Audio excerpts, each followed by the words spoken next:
God is the greatest discovery of mankind if he exists, if he or she. നമുക്ക് സാധാരണമായ ജീവിതത്തേക്കാൾ മൂർത്തമായ ജീവിതമാണ് സാഹിത്യം നമുക്ക് പ്രദാനം ചെയ്യുന്നത്. പലർക്കും ജോലിഭാരം താങ്ങാൻ പറ്റാതെ ആത്മഹത്യയെ അഭയം പ്രാപിക്കേണ്ടി വരുന്ന അവസ്ഥ. The struggle of mankind against power is the struggle of memories against forgetting എന്നാണ് കുന്ദേര പറഞ്ഞത്. ഇതിൽ നബിയെ കൃഷ്ണൻ വിളിക്കുന്നത് മുത്തേ എന്നാണ്, നബി കൃഷ്ണനെ വിളിക്കുന്നത് ഇക്കാന്നാണ്. കേരളീയമായൊരു മനസ്സിന് മാത്രമേ ഇങ്ങനെ വിളിപ്പിക്കാൻ സാധിക്കൂ.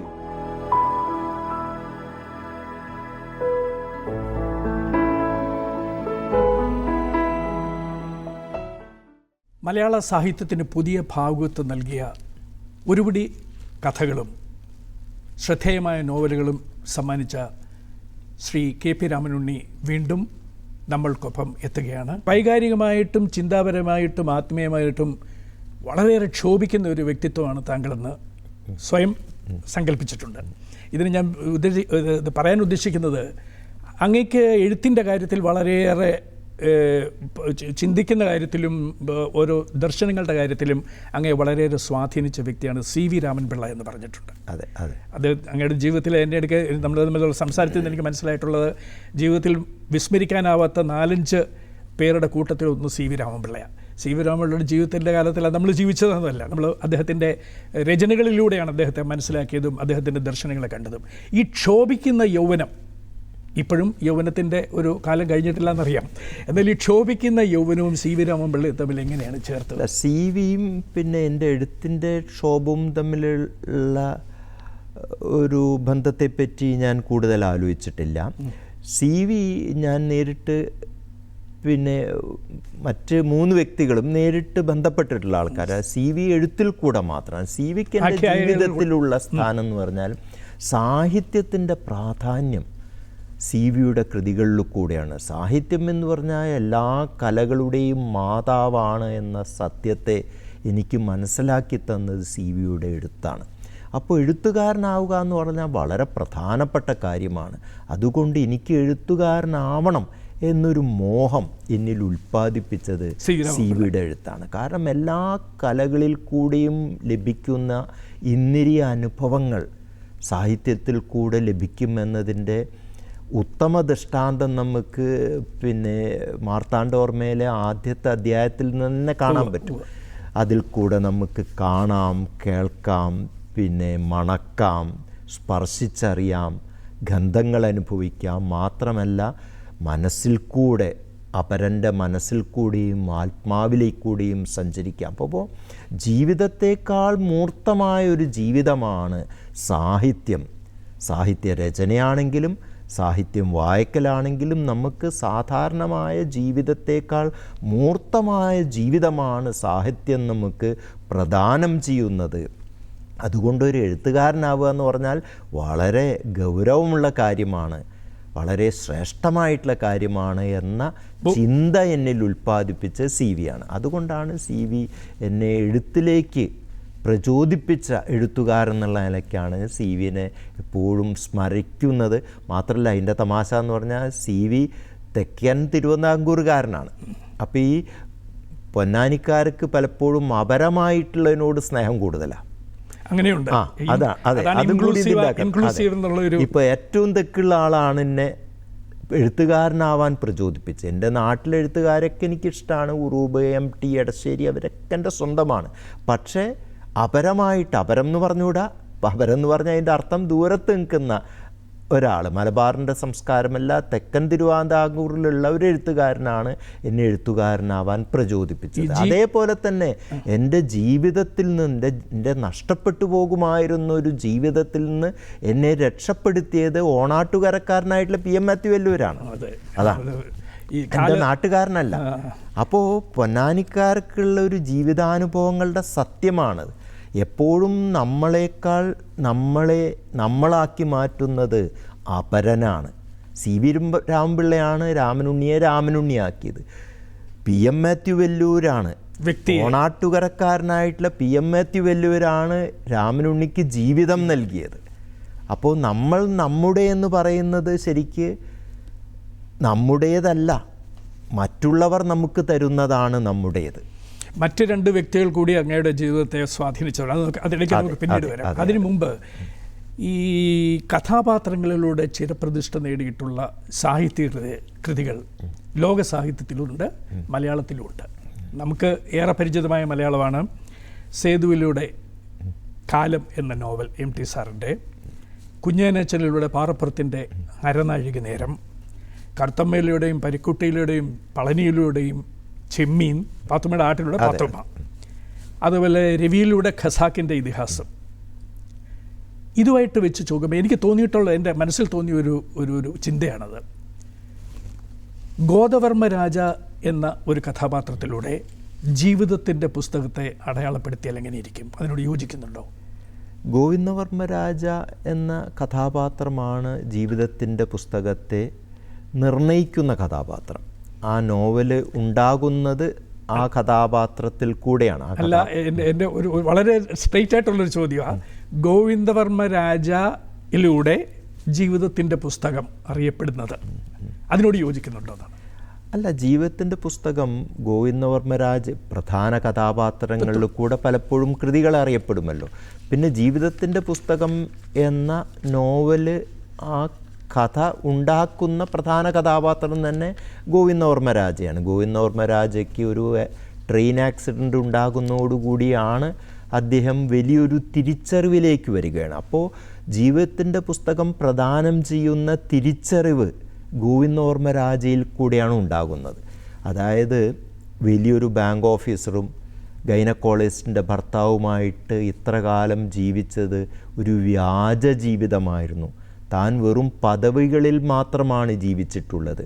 ഒരു മനുഷ്യനായിട്ട് അതിൻ്റെ ജൈവമായിട്ടുള്ള അനുഭവ പരിസരങ്ങളിൽ കൂടെ തനിക്ക് ഇതുവരെ ജീവിക്കാൻ പറ്റിയിട്ടില്ല. ഇതുവരെ ജീവിച്ച ജീവിതം ജീവിതമേ ആയിരുന്നില്ല എന്ന് ഗോവിന്ദവർമ്മരാജ തിരിച്ചറിയുന്നതോടുകൂടിയാണ് ജീവിതത്തിൻ്റെ പുസ്തകത്തിലെ ദർശനം ഉയർന്നു വരുന്നത്.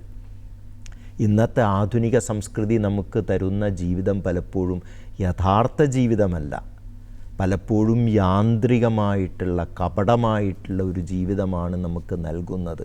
അതുകൊണ്ട് ഈ ആധുനിക സംസ്കൃതിയെ മറന്നിട്ടെങ്കിലും, ഇതാണ് ആംനീഷ്യയാണല്ലോ സംഭവിക്കുന്നത്, മറന്നിട്ടെങ്കിലും ഒരു പുതിയ ജൈവമായിട്ടുള്ള സ്നേഹനിർഭരമായിട്ടുള്ള അർത്ഥവത്തായ ഒരു ജീവിതത്തെ തിരിച്ചു പിടിക്കാനാണ് ജീവിതത്തിൻ്റെ പുസ്തകം ആഹ്വാനം ചെയ്യുന്നത്. ഇടയ്ക്കൊന്ന് ചോദിച്ചോട്ടെ, ഈ 21 വർഷത്തെ ബാങ്കിങ് ജീവിതം ഉണ്ടായിരുന്നു KP രാമനുണ്ണിക്ക്. അതേപോലെ തന്നെയാണ് ഗോവിന്ദവർമ്മ രാജായും ബാങ്കിങ്ങിൽ നിന്നാണ് അദ്ദേഹത്തിൻ്റെ ജീവിതം തുടങ്ങിയതും ഇടയ്ക്ക് വെച്ച് അവസാനിപ്പിച്ച് ഈ അതിയന്നൂർ കടപ്പത്രയ്ക്ക് എടുത്തെറിയപ്പെടുന്നതൊക്കെ. KP രാമനുണ്ണിയാണോ ഗോവിന്ദവർമ്മ രാജ? ഇത് ഏതൊരു എഴുത്തുകാരോടും ലളിതമായി ചോദിക്കാവുന്നതാണ്. കാരണം പ്രധാന കഥാപാത്രങ്ങളിൽ എഴുത്തുകാരൻ്റെ പ്രതിച്ഛായ ഉണ്ടോ എന്ന് സംശയിക്കാം. അല്ല, ഞാൻ നോവലിൽ അതെ, അതുകൊണ്ടാണ് കൂടുതൽ ചോദിക്കാവുന്നതാണ്. ഞാനും ബാങ്കിൽ നിന്ന് വളരെ റിട്ടയർമെൻ്റ് എടുത്തിട്ടുള്ള ആളാണ്. അപ്പം അതുകൊണ്ട് ബാങ്ക് ജീവിതത്തിൻ്റെ പരിസരങ്ങളെല്ലാം തന്നെ ഈ നോവലിൽ വരുമ്പോൾ എൻ്റെ ജീവിതാനുഭവങ്ങളിൽ നിന്ന് പലതും ഞാൻ കടം കൊണ്ടിട്ടുണ്ടാകും. പക്ഷേ ഗോവിന്ദവർമ്മരാജ KP രാമനുണ്ണിയാണോ ചോദിച്ചാൽ അല്ല എന്നാണ് അതിൻ്റെ മറുപടി. കാരണം ഗോവിന്ദവർമ്മരാജ എൻ്റെ ജീവിതത്തിൻ്റെ മറ്റനുഭവങ്ങളിൽ കൂടെ പോയതല്ല. ഗോവിന്ദവർമ്മരാജയുടെ ഭാര്യ ഗൈനക്കോളജിസ്റ്റ് ആണെങ്കിൽ എൻ്റെ ഭാര്യ ഗൈനക്കോളജിസ്റ്റ് അല്ല. ഇങ്ങനെ എല്ലായിടത്തും വ്യത്യാസങ്ങളുണ്ട്. അപ്പോൾ പല ബാങ്ക് അനുഭവങ്ങളും എനിക്കുള്ളത് ഗോവിന്ദരാജയ്ക്ക് ഞാൻ പ്രദാനം ചെയ്തിട്ടുണ്ട്. അങ്ങനെയാണ്. അപ്പോൾ ഏതൊരു കഥാപാത്രവും പൂർണ്ണമായിട്ട് എഴുത്തുകാരനെ പ്രതിനിധാനം ചെയ്യുന്നില്ല. അത്ര ബന്ധം തന്നെ ഗോവിന്ദവർമ്മരാജയും ഞാനുമായിട്ടുള്ളൂ. പിന്നെ കൂടുതൽ സംശയം വായനക്കാർക്ക് തോന്നാൻ കാരണം ഗോവിന്ദവർമ്മരാജയും ബാങ്കിൽ ജോലി ചെയ്യുന്ന ആളായിരുന്നു, ഞാനും ബാങ്കിൽ ഉണ്ടായിരുന്ന ആളായിരുന്നു എന്നതുകൊണ്ടാണ്. ഈ നർമ്മം തുളുമ്പി നിൽക്കുന്ന ചിന്തകളും അതിൻ്റെ ഒരു രചന രീതി അങ്ങനെയാണ്. നമ്മൾ നേരത്തെ CV രാമൻപിള്ളയുടെ ഒരു ആഖ്യായിക വായിക്കുന്ന ഒരു സുഖം ഈ ജീവിതത്തിൻ്റെ പുസ്തകം വായിക്കുമ്പോൾ കിട്ടിയിട്ടുണ്ടെന്ന് എനിക്ക് തോന്നുന്നത്. ഏതാണ്ട് 485 പേജുകളിലാണ് ഗോവിന്ദവർമ്മ രാജയുടെ ചരിത്രം പറയുന്നത്. ഇത് അദ്ദേഹം അതിയന്നൂർ കടപ്പുറത്തേക്ക് എടുത്തെറിയപ്പെട്ടു അല്ലേ. അവിടെ നിന്ന് ഇത്രയും പക്ഷേ ഇത്രയും 485 പേജുകൾ ദൈർഘ്യം വരുന്ന ആ ജീവിതകഥ സത്യത്തിൽ ആ നോവലിൻ്റെ ആദ്യത്തെ അധ്യായത്തിൻ്റെ 2ാമത്തെ 3ാമത്തെ പാരഗ്രാഫ് ഖണ്ഡികയിൽ അങ്ങ് എഴുതിയിട്ടുണ്ട്, ഓഫീസിലായാലും യാത്രയിലായാലും വീർപ്പ് മുട്ടുന്നൊരു ജയിൽ മുറി എപ്പോഴും അയാളെ അനുഗമിച്ചിരുന്നു. നോവലിൻ്റെ ഒരു ആകത്തുകയായിട്ട് ഇതിനെ കാണാൻ കഴിയുമോ? ഈ വാചകം സത്യത്തിൽ ഇന്നത്തെ ടെക്നോക്രാറ്റിക് ആയിട്ടുള്ളൊരു സംസ്കാരമുണ്ടല്ലോ, നാഗരികതയുണ്ടല്ലോ, അതിൻ്റെ വീർപ്പുമുട്ടലാണ്. ഇപ്പോൾ നമ്മൾ ഈ ആധുനികമായ ലോകത്ത് വളരെ യന്ത്രവൽകൃതമായി കഴിഞ്ഞു, മനുഷ്യബന്ധങ്ങളടക്കം യാന്ത്രികമായി കൊണ്ടിരിക്കുന്ന ഈ ലോകത്ത് ഏതൊരു മനുഷ്യനും ഈ വീർപ്പുമുട്ടലുണ്ട്.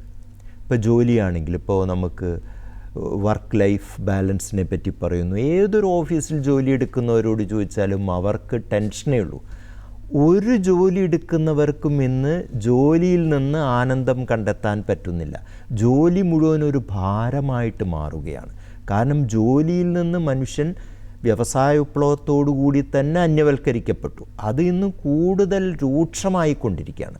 പലർക്കും ജോലി ഭാരം താങ്ങാൻ പറ്റാതെ ആത്മഹത്യയെ അഭയം പ്രാപിക്കേണ്ടി വരുന്ന അവസ്ഥയാണ്.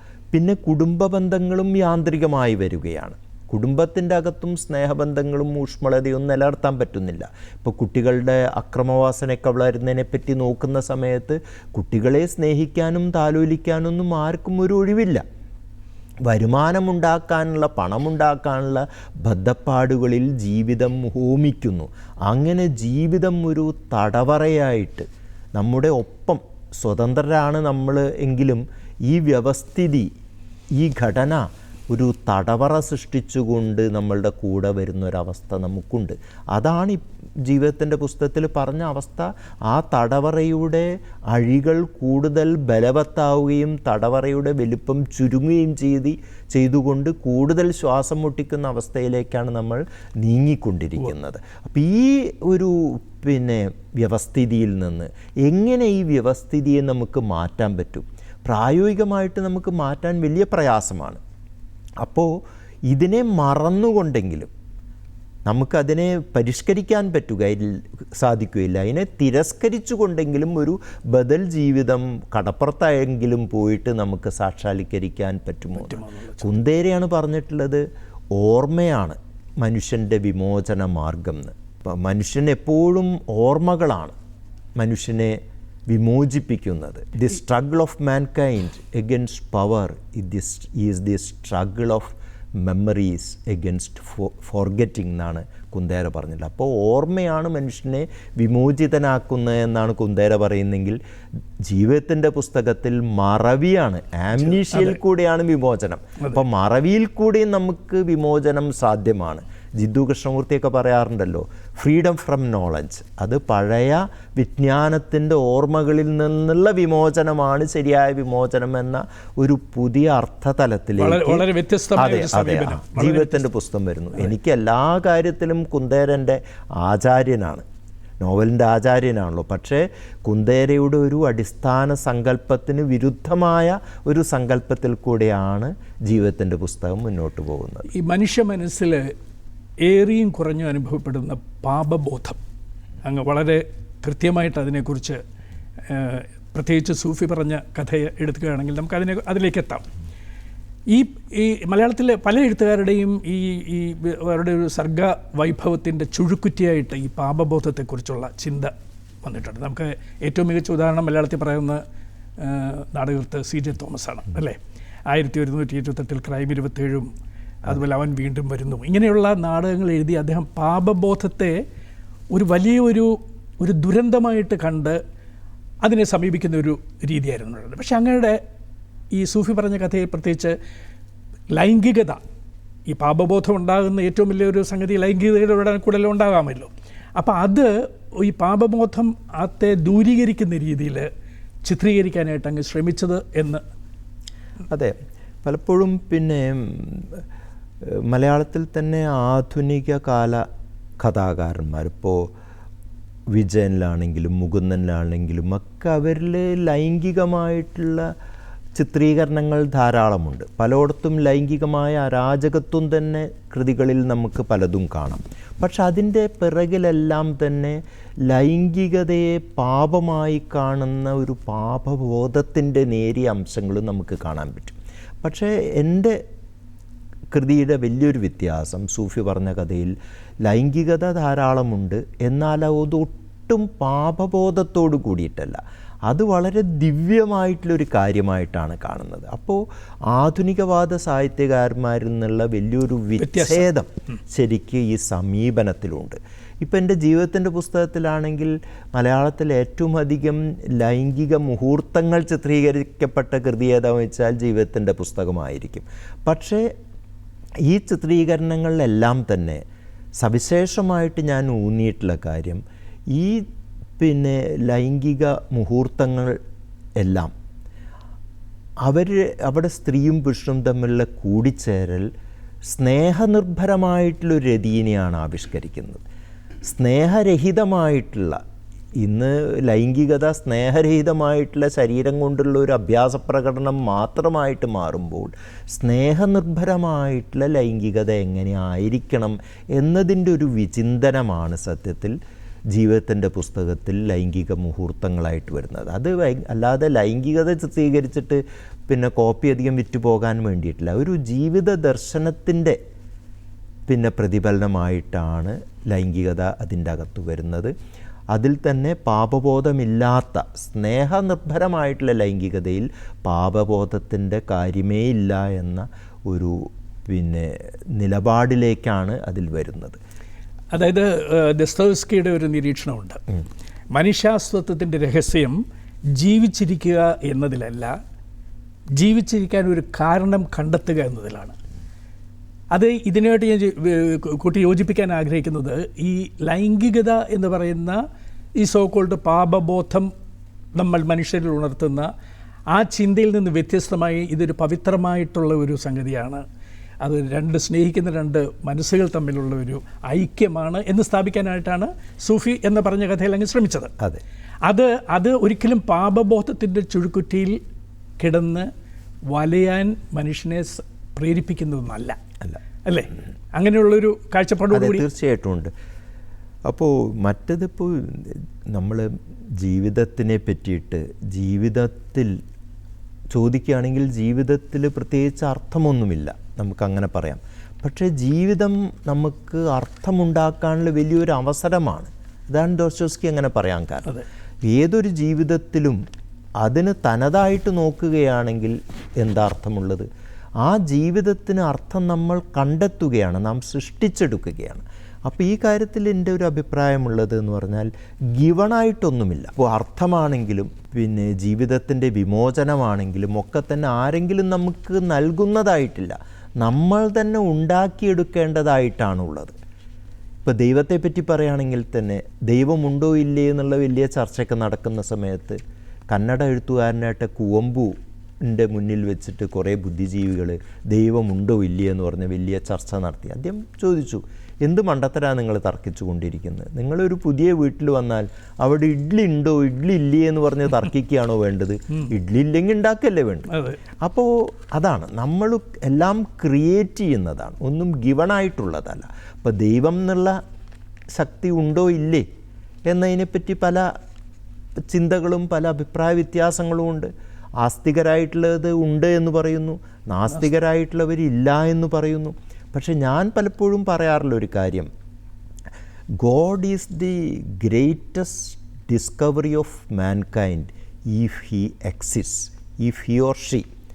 ദൈവം നിലനിൽക്കുന്നുണ്ടെങ്കിൽ മനുഷ്യകുലത്തിൻ്റെ ഏറ്റവും വലിയ കണ്ടുപിടുത്തമാണ്. കണ്ടുപിടുത്തം വെച്ചാൽ മറഞ്ഞിരിക്കുന്നതിനെ കണ്ടുപിടിക്കുകയാണല്ലോ. God is the greatest invention of mankind if he or she doesn't exist. ദൈവമില്ലെങ്കിൽ അപ്പോഴും അത് വലിയ ഇൻവെൻഷൻ എന്ന് പറഞ്ഞാൽ മനുഷ്യൻ കണ്ടുപിടിക്കുകയാണ്, അതായത് മനുഷ്യൻ ഉണ്ടാക്കിയിട്ട് കണ്ടുപിടിക്കുക ചെയ്യുന്നത്. ഇപ്പം രണ്ട് നിലയ്ക്കാണെങ്കിലും ദൈവം ഗ്രേറ്റസ്റ്റാണ്. കാരണം മനുഷ്യനെ ജീവിതോന്മുഖനാക്കാൻ വേണ്ടി, ശുഭാപ്തി വിശ്വാസം നൽകാൻ വേണ്ടിയിട്ടുള്ള ഏറ്റവും വലിയൊരു ശക്തിയാണ്, അല്ലെങ്കിൽ ഏറ്റവും വലിയൊരു സങ്കല്പനമാണ്. അപ്പം ഒന്നും ഗിവണായിട്ടുള്ളതല്ല, ഒക്കെ നമ്മൾ സൃഷ്ടിക്കുന്നതാണ് എന്നതാണ് എൻ്റെ ജീവിതത്തെ പറ്റിയിട്ടുള്ള ആശയം. ഈ മഹാത്മജി ഒരു വേദപുസ്തകമാണെന്ന് അങ്ങ് പറഞ്ഞിട്ടുണ്ട്. അദ്ദേഹത്തിൻ്റെ ജീവിതവും അദ്ദേഹത്തിൻ്റെ ദർശനങ്ങളും അദ്ദേഹം പറഞ്ഞു വെച്ചിട്ടുള്ള വാക്കുകളും ഈ കാലഘട്ടത്തിൽ, അത് പ്രത്യേകിച്ച് ചോദിക്കാനായിട്ട് കാരണമുണ്ട്, നമുക്കറിയാം നമ്മുടെ ഈ കാലഘട്ടമായിട്ട് ജീവിച്ചു പോകുന്നുണ്ടെങ്കിൽ നമുക്ക് അറിയാൻ പറ്റും. മഹാത്മജിയുടെ ആ ചിന്തകളോ അല്ലെങ്കിൽ ആ സംഗതികൾ പിന്തള്ളപ്പെട്ടു പോകുന്നുണ്ടോ, മഹാത്മജിയെ വിസ്മരിക്കാനായിട്ടുള്ളൊരു ശ്രമം ഉണ്ടാവുന്നുണ്ടോ? മഹാത്മജിയെ നമുക്ക് വിസ്മരിക്കാൻ സാധിക്കുകയില്ല. കാരണം മഹാത്മജിയുടെ ജീവിത ദർശനങ്ങൾ, കാഴ്ചപ്പാടുകൾ കൂടുതൽ കൂടുതൽ പ്രസക്തമായിട്ട് വരികയാണ്.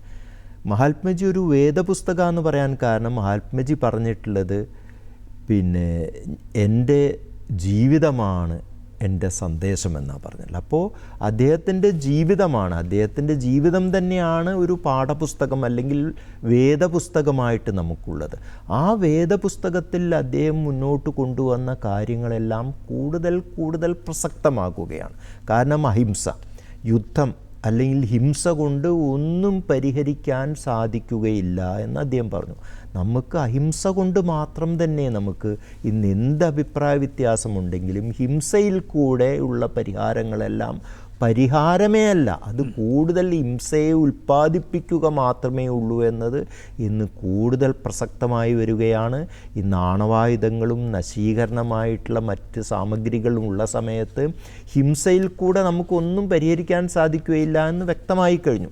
ഇതേപോലെ തന്നെ മനുഷ്യൻ്റെ യന്ത്രത്തോടുള്ള വികസനത്തോടുള്ള സമീപനങ്ങൾ കൂടുതൽ കൂടുതൽ ഭൗതികമായിട്ടുള്ള വികസനത്തിനെതിരായിരുന്നു ഗാന്ധി. കാരണം ഇതെല്ലാം പരിസ്ഥിതിയെ, പ്രകൃതിയെ അപകടപ്പെടുത്തുമെന്ന്. ഇന്നിപ്പോൾ ദാ ഈ കാലാവസ്ഥാ വ്യതിയാനത്തിൻ്റെ സമയത്ത്, മഹാമാരികളുടെ സമയത്ത് മഹാത്മജിയുടെ ദർശനങ്ങൾ കൂടുതൽ പ്രസക്തമാവുകയാണ്. അദ്ദേഹം പറഞ്ഞിട്ടുണ്ട്, മനുഷ്യന് ആവശ്യത്തിന് വേണ്ട കാര്യങ്ങളെല്ലാം ഈ ഭൂമിയിലുണ്ട്, എന്നാൽ ഒരു മനുഷ്യൻ്റെ അത്യാർത്തിക്ക് വേണ്ട വിഭവങ്ങൾ പോലും ഈ ഭൂമിയിലില്ല എന്ന് പറഞ്ഞു. ഇന്ന് നാം അത്യാർത്തി കൊണ്ട് ഈ ഭൂമിയെ തന്നെ നാം മുടിക്കുകയാണ്. കാലാവസ്ഥാ വ്യതിയാനം കൊണ്ട് കുറച്ച് വർഷങ്ങൾ ഇതേപോലെ ഭൂമിയുടെ താപനം കൂടുകയാണെങ്കിൽ നരകതുല്യമാകും ഭൂലോകത്തെ ജീവിതം എന്ന് ശാസ്ത്രം പറഞ്ഞുകൊണ്ടിരിക്കുമ്പോൾ ഇപ്പോഴും നാം കൂടുതൽ കൂടുതൽ കാർബൺ എമിഷൻ നടത്തുന്നു, ഭൂമിയെ തപിപ്പിക്കുന്നു, യുദ്ധങ്ങൾ നടത്തുന്നു. അങ്ങനെ വലിയ മണ്ടത്തരത്തിലേക്ക് മനുഷ്യരാശി പോയിക്കൊണ്ടിരിക്കുമ്പോൾ മഹാത്മജിയുടെ ദർശനങ്ങൾ കൂടുതൽ പ്രസക്തമാകുന്നു. മാത്രമല്ല സത്യാനന്തര കാലഘട്ടത്തിൽ ഭാഷയെ അസത്യം പറയാൻ വേണ്ടി നാം ഉപയോഗിക്കുകയാണ്. ഭാഷ എന്ന് പറഞ്ഞാൽ ഒരു കോൺട്രാക്റ്റാണ്. മനുഷ്യഭാഷ കളവ് പറയാനുള്ളതല്ല, അത് സത്യം പറയാനുള്ള, ഇറ്റ് ഇസ് എ കോൺട്രാക്റ്റ്. അപരനുമായിട്ടുള്ള നമ്മുടെ ബന്ധത്തിൻ്റെ ഒരു കരാറ് കൂടിയുണ്ട്. സത്യം പറയാനേ മനുഷ്യഭാഷ ഉപയോഗിക്കാൻ പാടൂ. മഹാത്മജി സത്യത്തിൽ അത്രയ്ക്ക് ഉറച്ചു നിന്നിരുന്ന ആളാണ്. അദ്ദേഹത്തിൻ്റെ ദൈവം തന്നെ സത്യമായിരുന്നു. അപ്പോൾ സത്യാനന്തര കാലത്തും മഹാത്മജിയുടെ സത്യത്തോടുള്ള പ്രതിബദ്ധത വലുതായി വരുന്നു. അപ്പോൾ അതുകൊണ്ടാണ് മഹാത്മജിയെ നമുക്ക് മാറ്റിവെച്ചുകൊണ്ട്, എന്നാൽ മഹാത്മജിയുടെ തത്വങ്ങൾക്ക് വിരുദ്ധമായിട്ടുള്ള വിഭാഗീയതയുടെയും പോരിൻ്റെയും എല്ലാവരെയും ചേർത്ത് പിടിക്കുന്ന ഒരു ദർശനമാണ് മഹാത്മജിക്ക് ഉണ്ടായിരുന്നത്. ഈ ദർശനം മഹാത്മജി ഒരു വേദപുസ്തകമാണെങ്കിൽ ആ വേദപുസ്തകം ആക്കി അദ്ദേഹത്തെ മാറ്റുന്നതിൽ നമ്മളെ ഗുരുവിന് വലിയ പങ്കുണ്ട്. ഗുരുവുമായിട്ടുള്ള സംഭാഷണത്തോടിന് ശേഷമായിരുന്നു മഹാത്മജി അദ്ദേഹത്തിൻ്റെ തൊട്ടുകൂടായ്മയോടും ജാതിയോടൊക്കെയുള്ള നിലപാടിൽ വലിയ മാറ്റം വരുത്തിയത്. ജാതീയമായ വിവാഹങ്ങൾക്ക് മാത്രമല്ല, ഇൻ്റർ റിലീജിയൻ മാരേജിനോടുകൂടി അദ്ദേഹത്തിന് ആഭിമുഖ്യമുണ്ടാക്കിയത് നമ്മുടെ ശ്രീനാരായണ ഗുരുവുമായിട്ടുള്ള സാമീപ്യം കൊണ്ടാണ്. ഈ കഴിഞ്ഞ ദിവസമായിരുന്നല്ലോ 100 വർഷം അവർ തമ്മിൽ. നമുക്കത് ഓർക്കാതിരിക്കാൻ. ഇതോട് ചേർത്ത് വെച്ചുള്ള ഒരു മറ്റൊരു ഇതുള്ളത്, ലോക നവീകരണത്തിൻ്റെ പുതിയ മാനിഫെസ്റ്റോയാണ് ജീവിതത്തിൻ്റെ പുസ്തകം എന്ന് പറഞ്ഞത്, അല്ല ദൈവത്തിൻ്റെ പുസ്തകം എന്ന് അങ്ങ് പറഞ്ഞു വെച്ചിട്ടുണ്ട്. എന്താണ് ആ പുതിയ മാനിഫെസ്റ്റോ കൊണ്ട് ഉദ്ദേശിച്ചത്? ശരിക്ക് ജീവിതത്തിൻ്റെ പുസ്തകം തന്നെ ലോക നവീകരണത്തിൻ്റെ ഒരു മാനിഫെസ്റ്റോ ആണ്. കാരണം ഈ പിന്നെ യന്ത്രവൽകൃതമായിട്ടുള്ള കപട നാഗരികതയെ പൊളിച്ചു കളഞ്ഞുകൊണ്ട് ജീവിതോന്മുഖമായൊരു ബദൽ ജീവിതം ഉണ്ടാക്കാനുള്ള ആഹ്വാനമാണ്. അപ്പോൾ ഇതൊരു പുതുജീവിതത്തിൻ്റെ മാനിഫെസ്റ്റോ ആണ് ജീവിതത്തിൻ്റെ പുസ്തകം എന്ന് പറയാം. ദൈവത്തിൻ്റെ പുസ്തകവും ഒരു മാനിഫെസ്റ്റോ ആണ്.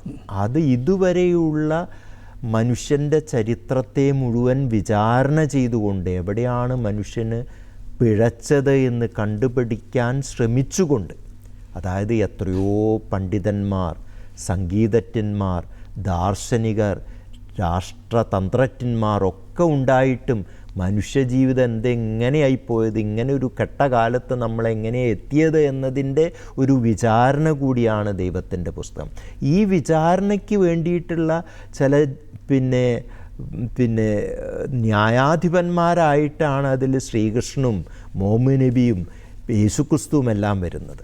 കാരണം അവരത്രയ്ക്ക് ഉന്നതരായിട്ടുള്ള ആൾക്കാരാവുകൊണ്ട് അവരെ അതിൻ്റെ നീതിപാലകരായിട്ട് ന്യായാധിപന്മാരാക്കി വെച്ച് അവരുടെ ദൃഷ്ടിയിൽ കൂടെ എങ്ങനെയാണ് നമുക്ക് പിഴച്ചു പോയത് എന്നാണ് ദൈവത്തിൻ്റെ പുസ്തകത്തിൽ കണ്ടെത്താൻ ശ്രമിക്കുന്നത്.